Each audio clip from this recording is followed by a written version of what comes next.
धर्म और अधर्म की यह लड़ाई युगों युगों से चलती आ रही है। जब भी अधर्म अपने चरम पर पहुंचा, भगवान ने किसी न किसी रूप में अवतार लेकर इस पृथ्वी को पाप से मुक्त किया।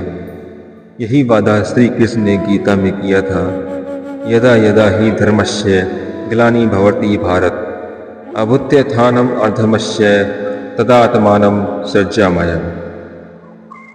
यह कहानी एक ऐसे युग की है जो कलयुग की अंधकारमयी छाया में पूरी तरह डूब चुका था, जहां अन्याय, भ्रष्टाचार और पाप का बोलबाला था।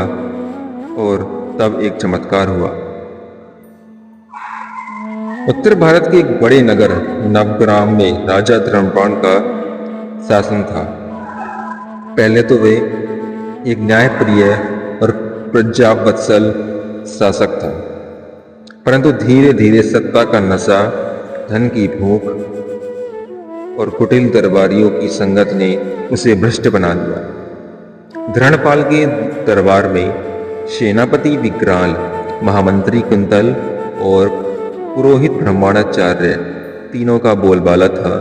ये लोग प्रजा को धर्म के नाम पर धोखा देते, करों का अत्यधिक बोझ डालते और गांव की भोली भाली जनता से जमीन छीन लेते। गांव में अनाज की लूट, बलात्कार, हत्या और चोरी की घटनाएं आम हो गई थी। जो विरोध करता उसे या तो जेल में डाल दिया जाता या मरवा दिया जाता था। ब्रह्मांड में भूखे मर रहे थे, मंदिर वीरान हो गए थे और धर्म के केवल एक दिखावा बन गया था। एक दिन विपकुट नामक एक शांत गांव में एक अजीब साधु प्रकट हुए, जो लंबे जटाधारी, शांत आंखों वाले और गीता का पाठ करते हुए चलते। वे अपना नाम ही बताते थे। लोग उन्हें योगी पुरुष कहकर बुलाने लगे। योगी पुरुष गांव गांव जाकर धर्म का प्रचार करते। वे बच्चों को सत्य बोलना, बड़ों का आदर करना, स्त्रियों का सम्मान करना और हिंसा से दूर रहना सिखाते। जल्द ही उनके अनुयायी बढ़ने लगे। लोग उनकी बातों में सच्चाई पाते और उनमें आशा की एक किरण दिखती। जब जब वे बोलते, धर्म तब सकता है, मिट नहीं सकता। जब जब अधर्म बढ़ेगा, मैं अवतार लूंगा।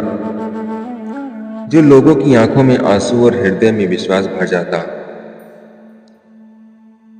विप्रकुट गांव में एक बालक था, आरव, मात्र 13 वर्ष का, पर तेजस्वी और साहसी। उसके माता पिता को सेनापति विकराल ने मार डाला था, क्योंकि वे कर नहीं चुका पाए थे।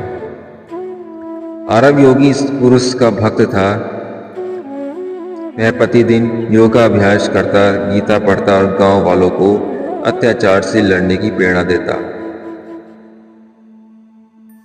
एक दिन आरव ने योगी पुरुष से पूछा, क्या मैं भी धर्म की रक्षा कर सकता हूँ?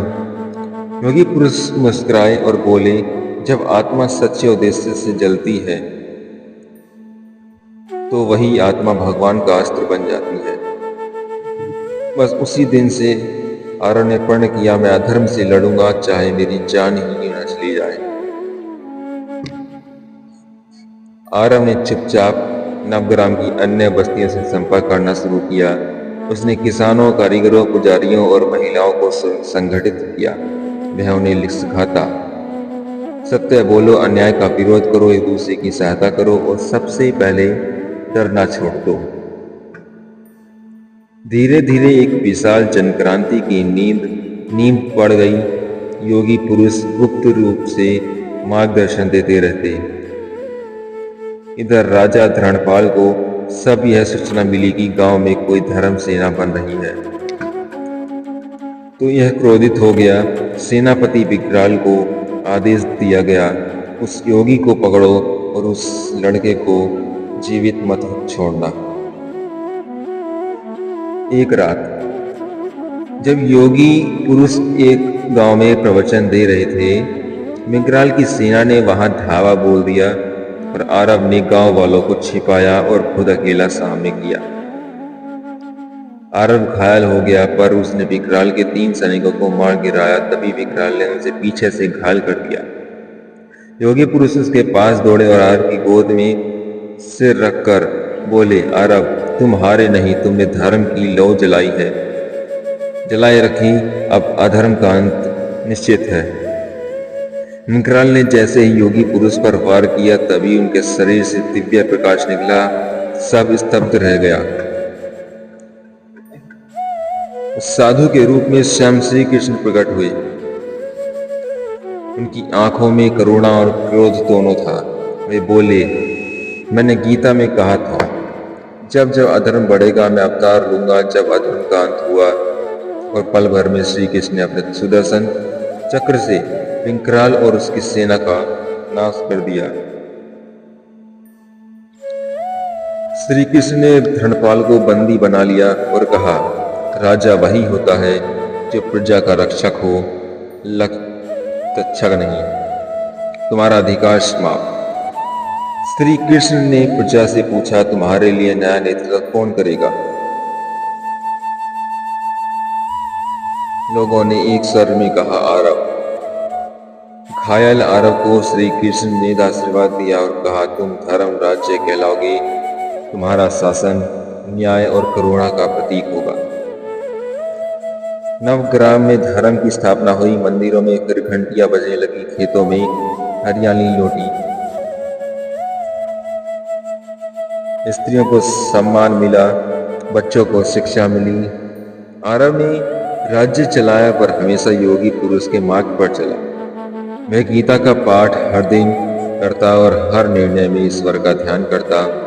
और लोग आज भी कहते हैं, जब जब अधर्म बढ़ेगा भगवान अवतार लेकर अवश्य आएंगे, क्योंकि वे सदा धर्म की रक्षा करते हैं। इस कहानी से सीख, अधर्म चाहे कितना भी बढ़े उसका अंत निश्चित है। एक व्यक्ति की सच्ची आस्था पूरे समाज को बदल सकती है। भगवान हर युग में आते हैं, कभी रूप में, कभी प्रेरणा में। धन्यवाद। धर्म